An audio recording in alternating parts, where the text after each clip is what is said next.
여러분들과 함께 나누는 하나님의 말씀이 이 자리에 있는 저와 여러분들의 영혼을 살리는 생명의 말씀이 되길, 말씀이 육신이 되어 우리 가운데 거하시는 주님의 이름으로 축원합니다. 이 같은 은혜를 덧입기 위해 저와 여러분들이 정해야 될 마음의 태도가 있습니다. 그것은 바로 오늘 선포되는 말씀이 나에게 주시는 말씀이다. 오늘 나에게 주시는 말씀이다. 그렇게 인정하고 말씀을 듣는 것입니다. 그리할 때 살아있고 능력 있는, 운동력이 있는, 활력이 있는 말씀에 의해 거룩한 생명의 역사가 저와 여러분들 심령 가운데 일어나게 될 줄로 믿습니다. 지난 시간에 함께 생각을 나눠봤던 것처럼 사도 바울과 바나바가 비시디 안디옥 지방에서 하나님 말씀을 전했습니다. 말씀 사역을 감당했습니다.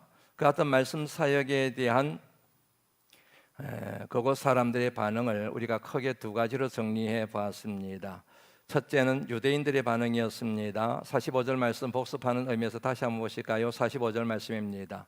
그들은 두 사람을 대하여 시기하는 마음이 생겼습니다. 반박했습니다. 비방했습니다. 그것도 모자라서 50절 말씀 보시겠습니까? 그 지역에 살고 있는 유력한 사람들, 힘 있는 사람들을 선동하여 바나바와 바울을 박해하고 그리고 그 지역에서 사역을 더 감당하지 못하도록 쫓아내고 말았습니다. 비극적인 일입니다. 또 다른 반응이 있습니다. 이방인들의 반응입니다. 48절 말씀 보시겠습니까? 이방인들은 사도 바울과 바나바가 전하는 복음의 말씀을 듣고 그리고 그 말씀에 대하여 기뻐했습니다. 그리고 한 걸음 더 나가서 하나님의 말씀을 찬양했습니다. 그리고 말씀을 믿었습니다. 믿음이 생겼다는 얘기이지요. 이 말씀 가운데서 하나님 말씀을 찬송했다, 이 표현만 따가지고 와서 지난 주일날 여러분들과 조금 더 상세하게 말씀을 살펴보았습니다. 우리말 번역에는 하나님의 말씀을 찬송했다 되어 있는데 영어 성경에 보면 honored, 다시 말씀은 공경했다, the word of the Lord, 하나님의 말씀, 주의 말씀을 공경했다, 존경했다 이렇게 번역이 되어 있다고 말씀드렸지요. 이 표현을 통하여 이방인들은 하나님 말씀 그 자체가 가지고 있는, 다시 말씀드립니다, 하나님 말씀 그 자체가 가지고 있는 권위와 능력을 인정하고 받아들였음을 의미합니다. 하나님 말씀이 사람에 의하여, 유명한 목회자들에 의하여, 신학자들에 의하여 하나님 말씀의 권위와 능력이 결정되는 것이 아니라, 다시 말씀드립니다, 사람들이 하나님 말씀의 권위와 능력을 결정하는 것이 아니라 사람과 상관없이 하나님 말씀 그 자체에 이미 하나님의 말씀의 권위와 능력이 있다, 이런 의미로 하나님 말씀을 공경했다, 그런 말씀이라고 여러분들에게 설명을 해드렸지요. 다시 말씀드리면은 비시디 안디옥 지역에 살고 있던 이방인들은 사도 바울과 바나바가 전한 하나님 말씀이 자신들의 영혼을 살리는, 자신들의 삶을 살리는 생명의 말씀으로 인정하고 받아들였음을 의미합니다. 다시 말씀드립니다. 하나님 말씀의 자체의 능력이 있습니다. 주권적인 역사가 있습니다. 그 말씀 자체가 생명을 품고 있습니다. 이 같은 사실을 믿었는데 이 말씀에 대한 이해를 뒷받침하는 말씀이 오늘 48절 말씀, 49절 말씀에 나오게 되지요. 같이 한번 읽어보실까요? 읽습니다. 시작. 주의 말씀이 그 지방에 두루 퍼지니라. 맞습니다. 주의 말씀이 주어입니다. 주의 말씀이 퍼지니라. 다시 말씀드리면 주의 말씀이 주어가 됨으로 해서 하나님 말씀의 주체적인 역사가 말씀에 의하여 일어났음을 알 수가 있지요. 품사 가운데 주어가 있지 않습니까? 내가 한다, 내가 간다, 내가 말한다, 내가 전도한다, 내가 기도한다. 그거는 여러분 행위의 주체가 자신에게 있다는 얘기이지 않습니까? 그런 의미에서 주의 말씀이 퍼지니라. 이 같은 표현 양식을 통하여, 이 같은 표현 기법을 통하여 하나님 말씀이 가지고 있는 주도성, 하나님 말씀의 역동성, 하나님 말씀의 자동성, 하나님 말씀은 절로 퍼져나가고 절로 전파되고 절로 능력과 역사가 일어나게 됨에 대한 그런 식으로 표현이 되었다는 얘기이지요. 다시 말씀드립니다. 하나님 말씀의 역동성, 하나님 말씀의 주도성, 하나님 말씀의 자동성, 입니다. 이 같은 표현이 사도행전을 읽어가다 보면 꽤 많이 만나볼 수가 있는데요. 대표적인 말씀 두 군데만 여러분들에게 소개해드립니다. 사도행전 12장 24절 말씀 같이 한번 읽어보실까요? 읽습니다. 시작. 하나님의 말씀은 흥황하여 더하더라. 하나님 말씀이 흥황했습니다. 교회가 흥황한 게 아니고 숫자가 흥황한 게 아니고 하나님 말씀이 흥황하여 하나님 말씀이 더하여졌더라. 19장 20절 말씀 한번 보실까요? 읽습니다. 다시요. 제가 말이 좀 빨랐지요. 다시 읽습니다. 시작.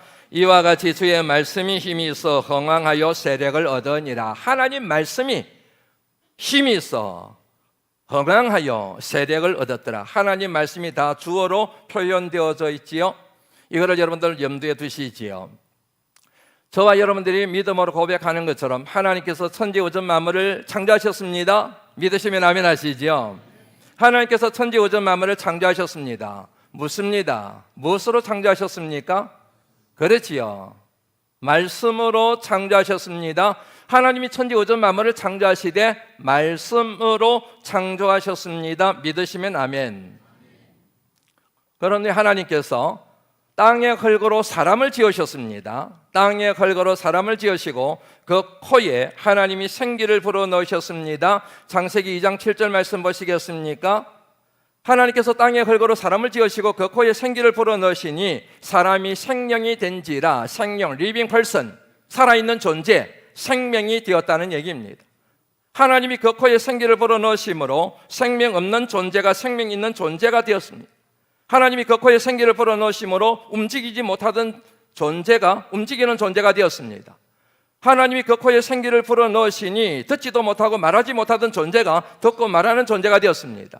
하나님이 그 코에 생기를 불어넣으시니 진흙등에 지나지 않던 존재가 리빙 펄슨, 살아있는 존재가 되었습니다. 하나님이 그 코에 생기를 불어넣으시니 이 말씀도 염두에 두시지요. 건너뜁니다. 디모데후서 3장 16절 말씀 보시겠습니까? 모든 성경은 무엇으로 되었다고요? 하나님의 감동으로 되었다. 믿으시면 아멘 하시지요. 모든 성경은 하나님의 감동으로 되었습니다. 하나님의 감동으로 되었다. 알고 계시는 편이지요. 이 말의 의미가 그렇습니다. 하나님이 호흡하시다. 하나님의 감동이라는 말로 우리말로 번역된 이 표현이 헬라어 원어의 의미는 하나님께서 호흡하시다. 하나님께서 생기를 불어넣었다. 맞습니다. 방금 전에 우리가 살펴보았던 창세기 2장 7절 말씀, 하나님께서 땅의 흙으로 사람을 지으시고 그 코에 생기를 불어넣으셨다는 의미가 사용된 것이 바로 하나님의 말씀, 모든 성경은 하나님의 감동으로 된 것으로 여기에 그대로 적용이 된다라고 하는 사실입니다. 그러면 이렇게 정리가 되지요. 하나님께서 땅의 흙으로 사람을 지으시고 그 코에 생기를 불어넣으심으로 흙등에 지나지 않던 존재가, 먼지에 지나지 않던 존재가 살아있는 존재가 된 것처럼 하나님의 말씀에 하나님의 호흡이 들어감으로 해서 그 말씀이 하나님의 말씀, 생명의 말씀이 되었다는 것입니다. 그러므로 저와 여러분들이 지금 가지고 있는 이 성경 말씀, 저와 여러분들이 사용하고 읽고 있는 이 말씀, 묵상하고 있는 말씀, 설교하고 있는 이 말씀이 사람에 의해 사람의 언어로 기록된 책이지만 더 이상 이 책은 사람의 언어로 만든 사람의 책이 아니라 하나님이 주신 하나님의 말씀, 생명의 말씀이라고 하는 사실입니다. 다시 한번 말씀드려야 아멘 하시겠습니까? 저와 여러분이 읽고 있는 이 말씀,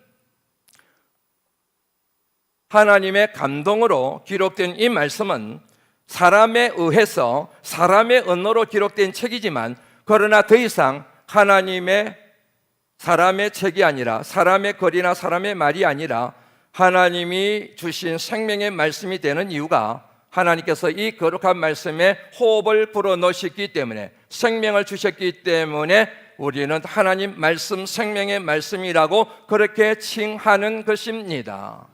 이 같은 사실을 잘 설명해 놓은 말씀이 바로 히브리서 4장 12절 말씀 보시겠습니까? 하나님 말씀은 살았고 활력이 있어. 하나님 말씀은 살았고, 사람이 하나님 말씀을 살아있게 만드는 것이 아니라, 유명한 목사님이 하나님 말씀을 능력 있게 만드는 것이 아니라 하나님 말씀은 그 자체로 살았고 그 말씀 자체로 운동력이 있고 활력이 넘쳐서 좌우의 날선 어떤 것보다 예리하여 우리의 혼과 영과 및 관절과 골수를 찔러 쪼개기까지 하며. 다시 말씀드리면 하나님 말씀은, 이 말씀은 하나님의 말씀의 생명력, 하나님 말씀의 인격성, 하나님 말씀의 능력이 주도적으로 나타남을 선언하고 있는 의미입니다. 하나님 말씀은 살았고 활력이 있고 어떤 것보다 예리하여. 그러므로 여러분, 하나님 말씀이 선포되는 자리에는 언제나 창조의 역사가 나타나게 되어 있습니다. 하나님 말씀이 선포되는 곳에는 언제나 생명의 역사가 나타나게 되어 있습니다. 하나님의 말씀, 생명의 말씀이라고 우리가 정의를 내렸습니다. 그런데 하나님 말씀은 저와 여러분의 영혼을 살리는 단지 생명의 말씀에만 끝나는 것이 아니라 여기에 반드시 하나 더 붙여야 될 수식어가 있습니다. 믿으시면 아멘 하셔야 됩니다. 영원한 말씀. 하나님의 말씀은 우리를 살리는 생명의 말씀이 돼 영원한 생명의 말씀. 왜냐하면 말씀의 주인이 되신 하나님이 영원하신 하나님이시기 때문입니다. 이사야 40장 8절 말씀 보시겠습니까? 많은 분들이 아멘 하시는데 아직까지도 아멘 안 하는 분들이 몇 분 계시네요. 네. 이사야 40장 8절 말씀 같이 한번 읽어보실까요? 읽습니다. 시작. 풀은 마르고 꽃은 지으나 우리 하나님의 말씀은 영원히 서리라 하나. 꽃은 시들고 풀은 마르지만 우리 하나님, 저와 여러분들이 믿는 하나님의 말씀은 영원히 서리라. 이 말씀을 원용하여 베드로가 베드로전서 1장 23절 25절 말씀에서 이렇게 선언하고 있습니다. 같이 한번 읽어볼까요? 읽습니다. 시작. 뜸난 것은 썩어질 씨로 된 것이 아니요 썩지 아니할 씨로 된 것이니 살아있고 항상 있는 하나님의 말씀으로 되었느니라. 살아있고 항상 있는 하나님의 말씀으로 되었느니라. 이어서 읽습니다. 시작. 그러므로 모든 육체는 풀과 같고 그 모든 영광은 풀의 꽃과 같으니 풀은 마르고 꽃은 떨어지되 오직 주의 말씀은 세세토록 있도다 하였으니 너희에게 전한 복음이 곧 이 말씀이라. 아멘. 그러므로 어떤 사람도 하나님 말씀을 파기할 수가 없습니다. 어떤 이데올로기도, 어떤 사상과 어떤 철학도, 어떤 총칼도, 어떤 무기도, 어떤 권력자도, 어떤 나라도 하나님의 말씀을 절대로 파기하거나 무너뜨릴 수가 없습니다. 왜냐하면 그 하나님 말씀의 주인이 되시는 하나님이 천지전능하신 하나님이시며 영원하신 하나님이시기 때문입니다. 그러므로 하나님의 말씀을 생명의 말씀으로 인정하고 하나님 말씀을 영원한 생명의 말씀으로 고백하며 그 말씀을 붙드는 사람에게는 영생, 영원한 생명이 주어지는 복이 임하게 됩니다. 창세기 1장 28절 말씀 한번 보시겠습니까? 하나님이 그들에게 복을 주시며 하나님이 그들에게 이르시되 하나님이 그들에게 말씀하시되. 그들은 누구입니까? 처음 지음을 받았던 아담과 하와 처음 인간들입니다. 하나님이 처음 인간들에게 복을 주시며 하나님이 그들에게 말씀하시되. 두 가지를 생각해야 됩니다. 하나님이 주신 복이 무엇입니까? 말씀이 복이라는 사실을 이 말씀을 통하여 알 수 있습니다. 우리는 하나님이 주시는 복이 이 세상의 부귀 영화를 누리는 것이 복이라고 생각을 하는데 그것은 여러분 절대로 속임수에 넘어가시면 안 됩니다. 하나님이 하나님의 사람들에게 주시는 최고의 복은 하나님 말씀입니다. 이 말씀을 통하여 두 번째 깨달을 수 있는 게 있습니다. 하나님이 처음 인간을 지으시고 난 뒤에 하나님이 직접 나타나셔서 그들에게 말씀하셨다고 하는 사실입니다. 그런데 시간이 지나면서 하나님이 직접 나타나 말씀하지 않으시고 하나님이 보내신 사람들을 통하여 말씀하기 시작하십니다. 하나님이 모세를 통하여 말씀하시고 하나님께서 선지자들을 통하여 말씀하시게 됩니다. 직접 누구누구 집사야, 고목사야 이렇게 말씀하지 않으시고 하나님이 보내신 선지자들을 통하여 하나님이 말씀하십니다. 여호와의 말씀이 에레미야에게 임하니라. 여호와께서 이사야에게 하박국에게 말씀하시되. 이렇게 여러분 하나님의 말씀을 듣고 그 말씀을 가지고 하나님의 백성들에게 하나님을 대신하여 말하는 사람을 일러서 선지자, 더 정확하게 표현하면 대언자라고 얘기합니다. 대언자, 하나님을 대신하여 말씀을 전하는 사람들. 하나님으로부터 하나님 말씀을 듣고 그 말씀을 하나님의 백성들에게 하나님을 대신하여 말씀을 전하지만, 그러나 결국에는 뭐만 남게 됩니까? 말씀만 남게 됩니다. 이사야도 죽었습니다. 에레미야도 죽어 하나님 품에 안겼습니다. 그러나 그들이 전한 말씀은 하나님 말씀, 생명의 말씀에 그대로 기록이 되어 있습니다. 그러므로 이런 표현이 가능합니다. 말씀이 임하니라, 말씀이 오시니라, 하나님께서 우리에게 말씀을 보내시니라. 시편 107편 19절 말씀 같이 한번 읽어보실까요? 읽습니다. 시작. 그들이 그들의 고통 때문에 여호와께 부르짖으매 그가 그들의 고통에서 그들을 구원하시. 하나님 도와주세요, 하나님 살려주세요. 하나님이 그 기도를 들으시고 그들을 구원하시되 방법이 뭐예요? 20절 말씀 한번 읽어보시겠습니까? 시작. 그가 그의 말씀을 보내어 그들을 고치시고 위험한 지경에서 건지시는도다. 하나님께서 그 탄원의 기도를 들으시고 구원하시는데, 하나님께서 하나님의 말씀을 보내시어 그들을 구원하셨음에 대하여 선언하고 있는 말씀이지요. 시편 147편도 한 번 더 보고 넘어갈까요? 읽습니다. 시작. 그의 말씀을 보내사 그것들을 녹이시고 바람을 불게 하신즉 물이 흐르는도다. 하나님의 말씀이 보내시자 그로 인하여 역사가 막 일어나기 시작합니다. 보냄받은 하나님의 말씀은 어떻게 반응했을까요? 147편 15절 말씀입니다. 시작. 그의 명령을 땅에 보내시니 그의 말씀이 속히 달리는도다. 명령을 받은 하나님 말씀이 속히 땅에 임하게 됩니다. 자, 드디어 말씀이 육신이 되어 우리 가운데 오시게 됩니다. 태초에 하나님께서는 직접 나타나셔서 말씀하셨는데, 그러나 어느 시점부터는 사람을 통하여 말씀하셨는데, 그러다가 하나님께서 보내신 말씀이 육신을 입고 이 땅에 오시게 되는데, 그분이 누구예요? 맞습니다. 바로 예수 그리스도.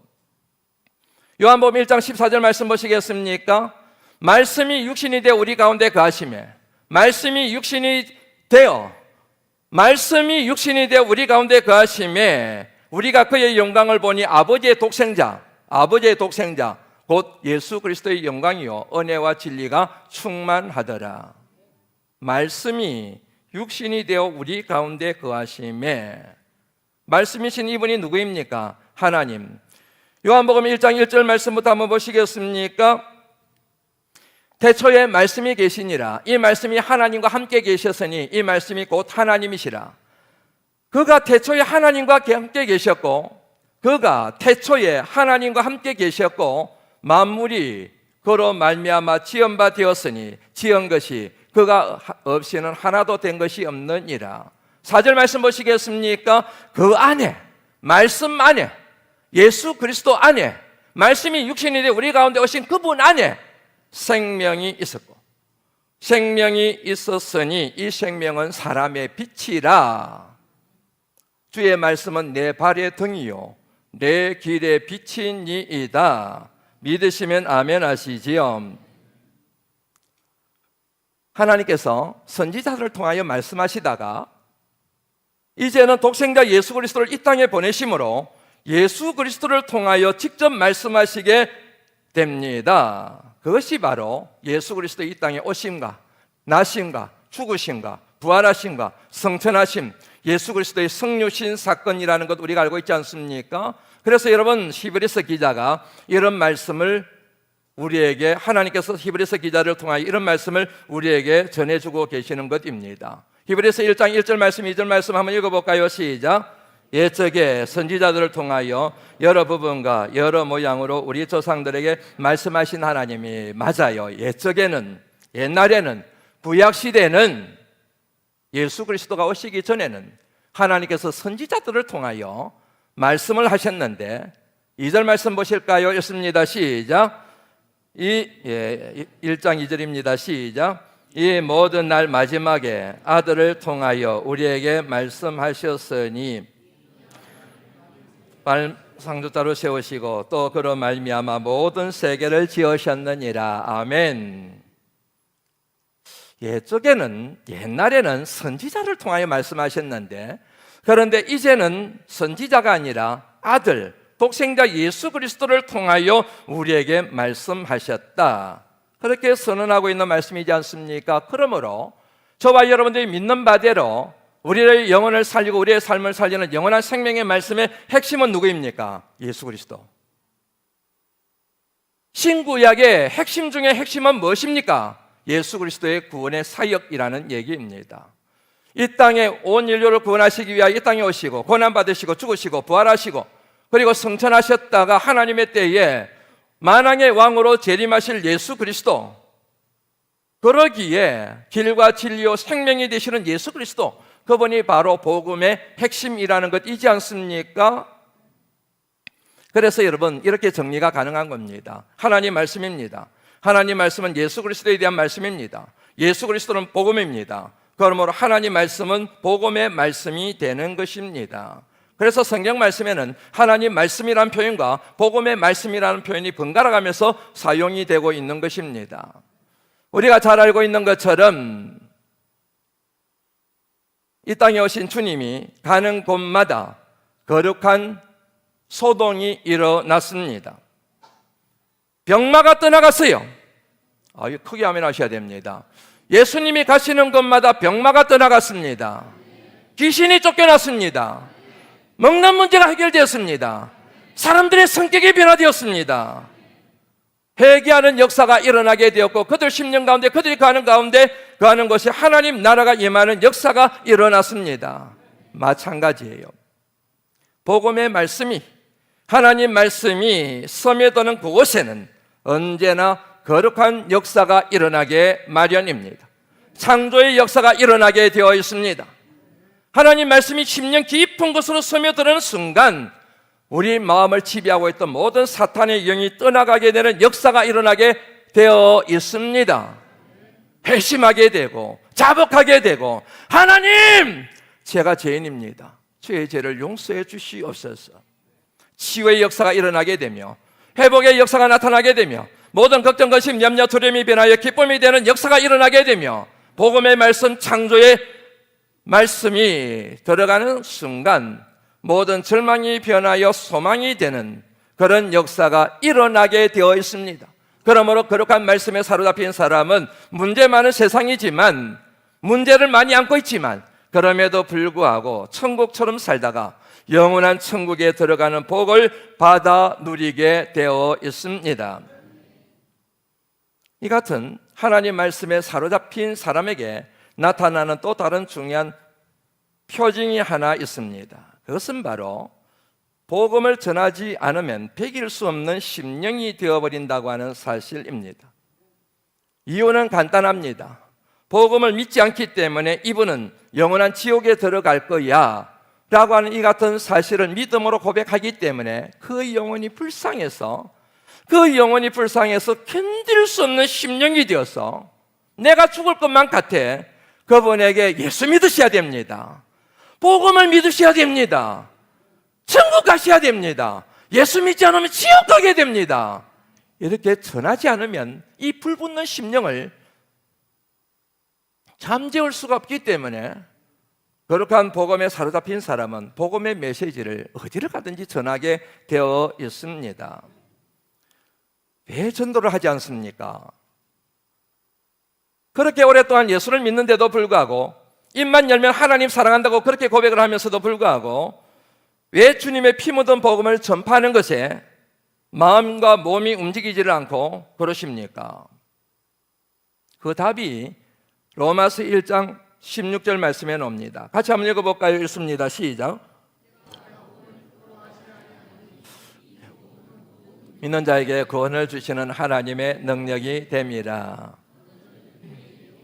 그리고 헬라인에게로다. 왜 전도를 안 할까요? 왜 복음을 전하는데 힘들어할까요? 답이 나오잖아요. 복음이 부끄러운 거예요. 복음이 부끄럽지 않으면 복음을 모르는 사람에게 복음을 전하게 되는데, 복음이 부끄러우면 전도하는 게 부끄러운 거예요.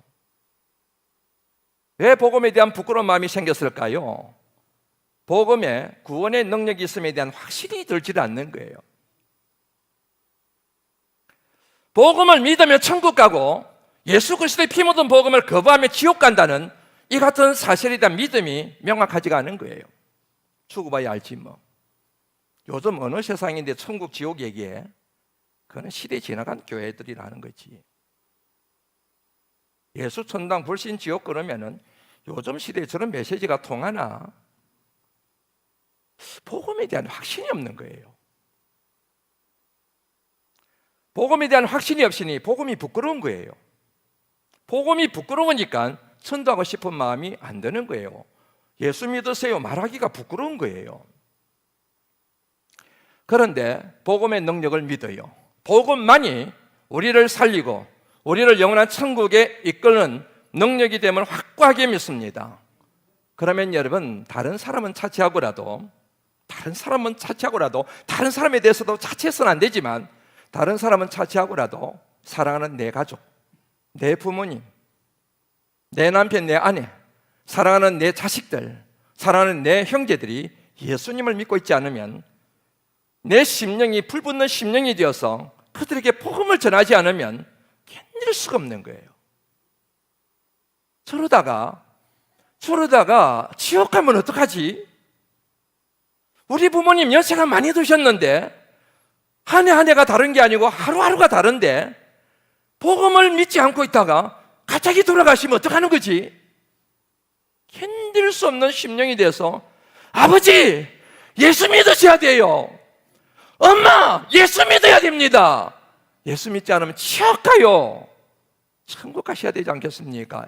이렇게 피를 토하는 심정으로 복음을 전하게 되는데, 그런데 복음에 대한 확신이 나한테도 없는 거예요.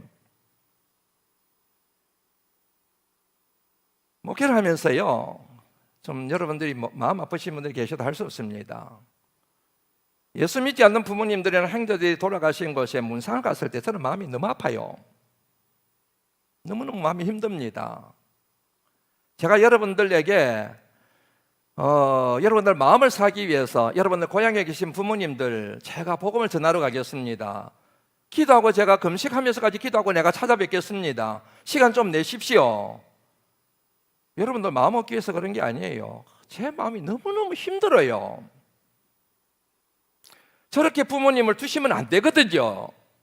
빨리 복음을 전해야 되거든요. 한 해 한 해가 다르신 게 아니고 하루하루가 다르시거든요. 빨리 복음을 전해야 되는데, 그런데 교인들을 가만히 보면 너무 태연해요. 처음 믿은 분들이야 어쩔 수 없다 그러지만은 신앙의 연수가 오래된 분들도 태연해요. 그리고 부모님이 예수 믿지 않고 돌아가신 것에 대해서 통탄해하고 애통해하는 그런 마음도 찾아보기가 쉽지가 않은 것 같아요.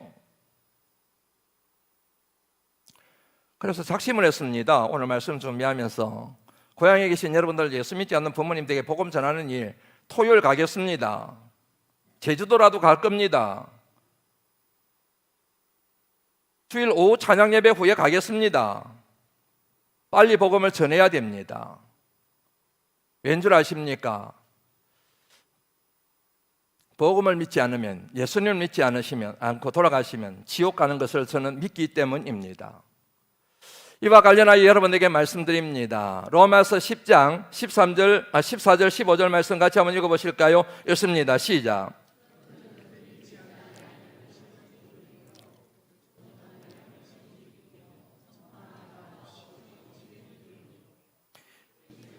아니하였으면 어찌 전파하리요. 기록된 바 아름답도다. 좋은 소식을 전하는 자들의 발이요 함과 같으니라. 우리가 전하지 않는데, 강력하게 복음을 전하지 않는데, 확신을 가지고 전하지 않는데 내 부모님이, 내 남편과 내 아내가, 내 형제들이 어찌 복음을 받아들이겠습니까? 하나님이 왜 저와 여러분들을 먼저 믿게 하셨을까요? 요한복음 20장 21절 말씀입니다.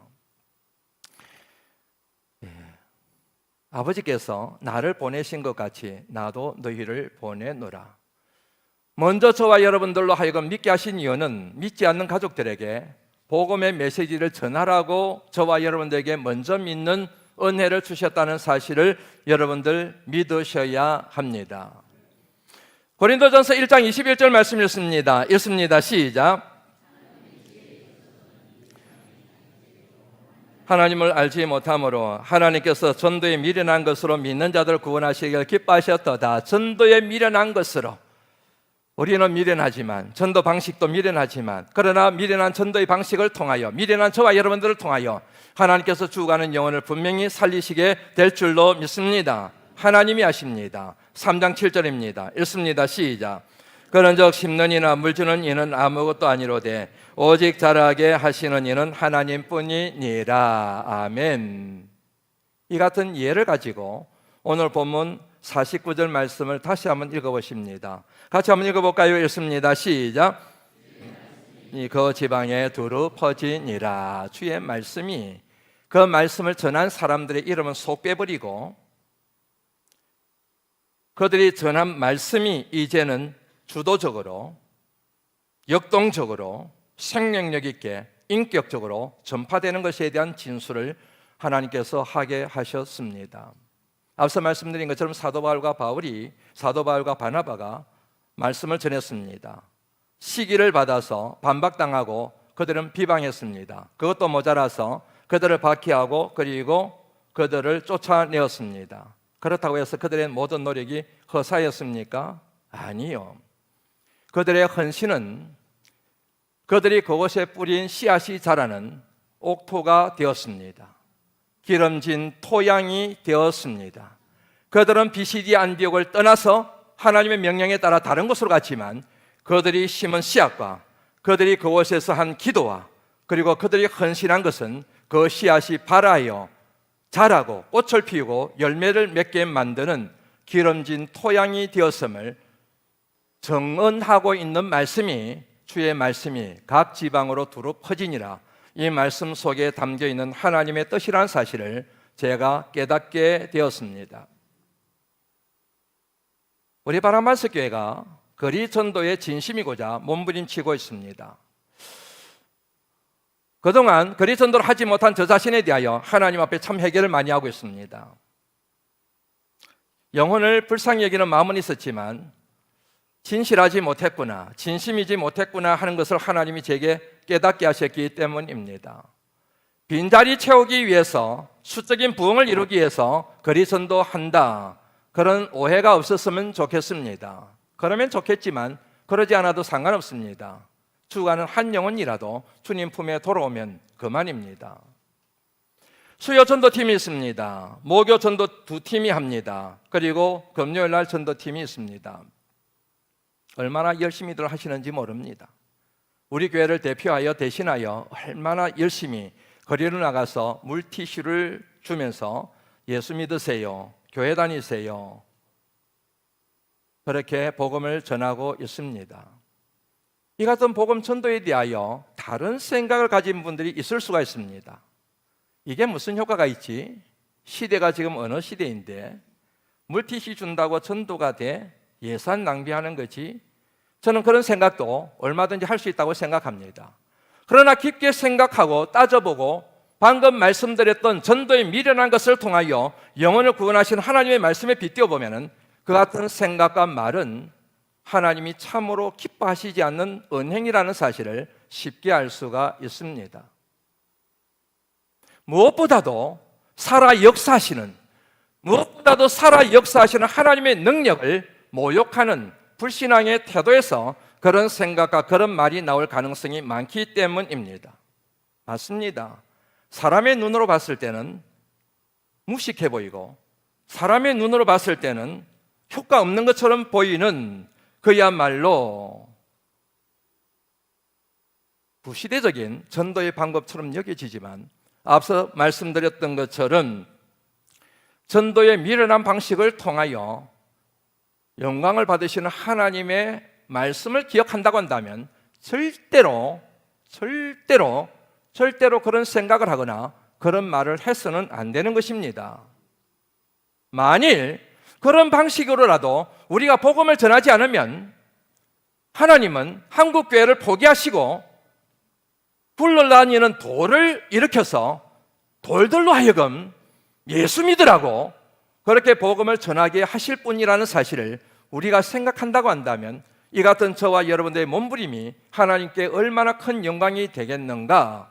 믿음의 사람이라면 그렇게 생각할 수 있어야 되고, 진짜 믿음의 사람이라고 한다면, 진짜 복음에 사로잡힌 사람이라고 한다면 내가 도울 수 있는 일은 뭔가, 나도 동참할 수 있는 길은 뭔가, 그렇게 생각하는 것이 정상적인 믿음이지 않겠습니까? 이 같은 맥락에서 한 말씀 소개해 드립니다. 사도행전 6장 7절 말씀 같이 한번 읽어보시겠습니다. 읽습니다. 시작.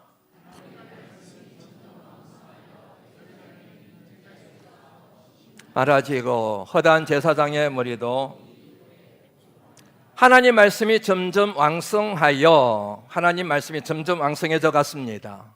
왜요? 복음을 전한 사람들이 있었기 때문이에요. 하나님은 그 이름을 빼셨습니다.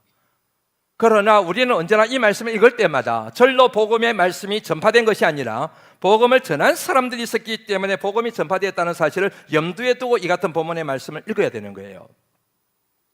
복음 전도가 한 개인의 신앙 성장뿐만 아니라 복음 전도가 하나님 나라 확장과 불가분리의 관계에 있음을 이 말씀을 통하여 우리가 깨닫게 됩니다. 여러분들에게 묻습니다. 여러분들의 믿음이 성장한 것, 여러분의 믿음이 산을 옮길 만한 믿음, 그리고 구원에 대한 확신을 가진 믿음, 복음을 부끄러워하지 않은 믿음, 그 같은 성숙된 믿음인 것을 여러분들이 진단하고 싶으실 때 시약과도 같이 사용할 수 있는 것들이 있을 텐데 그게 뭐라고 생각하십니까? 사도행전 말씀을 보면 답은 간단합니다. 전도입니다. 거리로 나가서 주변에 있는 사람들에게 예수 믿으세요, 복음을 전하는 것에 부끄러워하지 않으면 여러분의 믿음은 단단한 겁니다. 그런데 베레벨 핑계를 대고 복음을 전하지 않거나 복음을 전하는 것을 부끄러워하거나 복음을 전하는 것에 마음이 인색하다고 한다면 여러분들이 복음에 대한 확신은 심각하게 진단해 봐야 될 과제를 안고 있다, 그렇게 말씀을 드릴 수가 있을 것 같습니다. 조금 더 심한 얘기하고 싶지만 이 정도로 얘기하는 것 새겨 들으시면 좋겠습니다. 이제 말씀을 마무리합니다. 오늘 함께 불렀던 찬양 200장 3절 가사가 저는 너무너무 좋습니다. 한번 여러분 불러보면 좋겠습니다.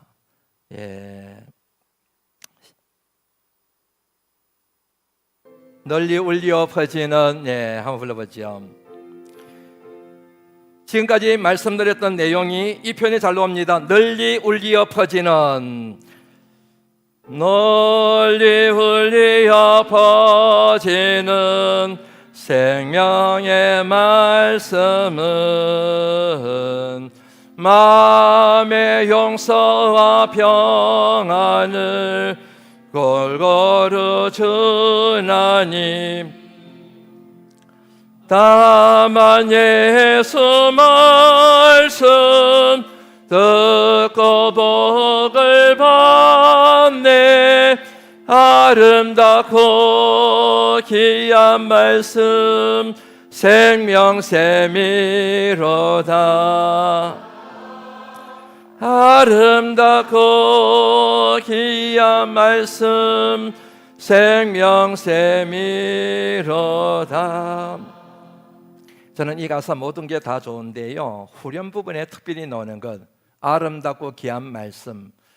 이 작사가는 왜 하나님 말씀을 아름답다고 표현했을까? 하나님 말씀 능력 있습니다. 생명이 넘칩니다. 하나님 말씀은 파워풀합니다.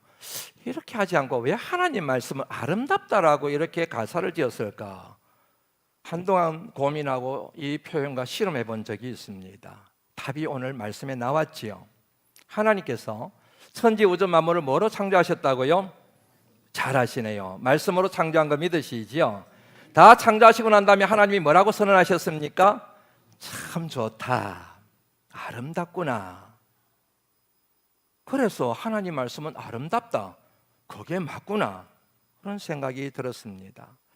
아름답다라는 단어가 여러분 궁금해서요 찾아봤습니다. 학자들마다 조금씩 견해가 다른데 이 아름이라는 단어가 알흠이라는 표현으로 15세기부터 사용이 되었는데요, 그 뜻이 나랍니다. myself, me라는 단어예요. 나.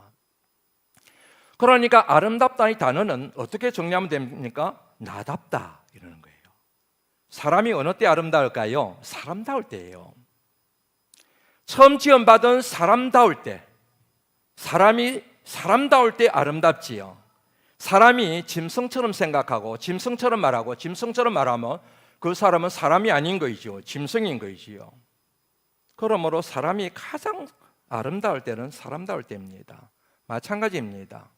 부모가 부모다울 때, 자식이 자식다울 때, 남편이 남편다울 때, 아내가 아내다울 때, 가장이 가장다울 때 사람들은 그분을 향해서 아름다운 분이군요. 아름다운 사람이군요. 목회자인 제가 목회자다울 때, 장로님들이 장로님들다우실 때, 안수 집사님들이 안수 집사다울 때, 권사님들이 권사다울 때, 성도가 성도다울 때, 하나님의 자녀들이 하나님 자녀다울 때, 성가대원들이 성가대원다울 때, 찬양팀이 찬양팀다울 때에, 교회학교 교사가 교사다울 때, 그럴 때 하나님께서 아름답구나, 고 목사 너 참 아름다워 그러신다는 얘기지요. 저와 여러분들로 하여금 아름답게 만드는, 죄 많은 저와 여러분들을, 허물 많은 저와 여러분들을, 추할 수밖에 없는 저와 여러분들을 아름답게 만드는 비결 중에 비결이 뭘까요? 따라서 해보시겠습니까? 하나님 말씀, 말씀입니다. 하나님 말씀, 생명의 말씀, 영원한 말씀, 창조의 능력이 있는 그 말씀, 그 말씀에 사로잡히는 순간 우리는 아름다운 존재로 새롭게 빚어져 새 피조물이 되는 역사가 일어나게 되는 것입니다. 어떤 사람이 아름답다고요? 악인의 꾀를 쫓지 않는 사람, 죄인의 길에 서지 않는 사람, 오만한 자의 자리에 앉지 않는 사람, 날마다 주야로 그 말씀을 즐거워하여 밤낮으로 낮과 같이 형통하고 평탄할 때도, 밤과 같이 어두울 때도, 절망적일 때도, 고통스러울 때도 말씀의 끈을 놓치지 않고 말씀을 붙들고 그 말씀을 묵상하고 말씀을 원리와 비결로 하여 살아가는 사람, 그 사람이 바로 아름다운 사람, 그 사람이 바로 복 있는 사람. 그런 사람을 일러서 시냇가에 심겨진 나무가 철을 따라 열매를 맺으며 그 잎사귀가 마르지 아니한 같이 다 만사가 형통케 되는 복을 받아 누리게 된다는 사실을 믿으시기를 주의 이름으로 축원합니다. 말씀도 안 지키는데 무슨 말씀을 가까이 해? 사탄의 소리입니다. 말씀을 읽으면 뭔 소용이 있어? 말씀대로 살지 않는데. 그러면 그분은 계속 글로 가는 거예요. 말씀을 지키지 못해도, 말씀을 지키는데 실패해도, 말씀대로 살지 못해서 너무너무 힘들어도, 그럼에도 불구하고 절대로 말씀의 끈을 놓치면 안 됩니다. 말씀을 멀리하면 안 됩니다. 말씀을 붙게 붙드셔야 됩니다. 사탄이 주는 소리에 감동을 받아서, 그래 맞아, 말씀 지키지도 못할 거 들으면 뭔 소용이 있어? 읽으면 뭔 소용이 있어? 말씀 나 안 들어. 그런 사람은 그냥 일로 가는 거예요. 하나님 말씀대로 살지 못합니다. 불쌍히 여기시고 그래도 말씀 붙들겠습니다. 말씀의 능력과 말씀의 역사가 내 심령 가운데 일어나기를 원합니다. 그러지 않으면 하나님, 저는 산송장이 지나지 않습니다. 흙등이 지나지 않습니다. 먼지등이 지나지 않습니다. 하나님께서 사람을 흙으로 지으시고 그 코에 생기를 불어넣으신 것처럼 제 심령 가운데 말씀을 주시옵소서. 이래야 되는 게 정상적인 믿음 생활인 거지. 하나님 감사합니다. 귀한 말씀 주심을 감사합니다. 이 생명의 말씀 때문에 우리 모두가 다 거룩한 생기를 회복하게 될 줄로 믿습니다. 모든 연약한 부분들이 치유되고 회복되는 역사가 일어나기를 간절히 빌고 소망합니다.